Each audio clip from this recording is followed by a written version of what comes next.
തുടർന്നും ഇവിടെയുള്ള ഓരോരുത്തർക്കും പറയാനുള്ളതും അയ്യപ്പനെക്കുറിച്ചാണ്. അതുകൊണ്ട് അയ്യപ്പനെക്കുറിച്ച് പറയുക എന്നുള്ളത് വിശേഷിച്ചും കൽപ്പനാരായണൻ സുധീഷ്, സ്ഥലത്തെ ജനപ്രതിനിധി,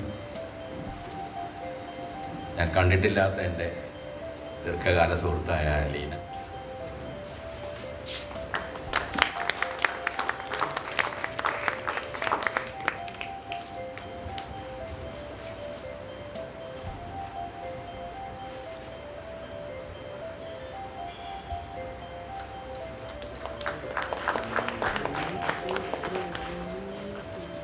കാവ്യ ഭാഷാ നിർമ്മിതിക്കും ബിംബപരിചരണത്തിനും ആശയവികാസ പരിണാമങ്ങൾക്കും ഉദാത്ത മാതൃകയാണ് കൽപ്പറ്റ.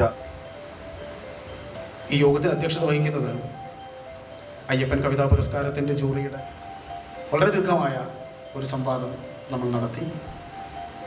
അയ്യപ്പനോടൊപ്പം ജീവിച്ച അയ്യപ്പൻ്റെ സമകാലികരായ ഒട്ടനവധി പേർ പകച്ചു നിൽക്കേ വലം കാലുവെച്ചു വരുന്നിതാവേനൽ പുഴുവന്നു കെട്ടിത്തരും നിനക്കാദിത്യ ഹൃദയത്തിലു ഞാൻ. പുഴുക്കുത്തേറ്റ പൂവിനും ഉണ്ടൊരു കാലം, പൂവിൻ മഴയുടെ തണലത്ത് അരികിൽ ഞാൻ വന്നു നിൽക്കാം.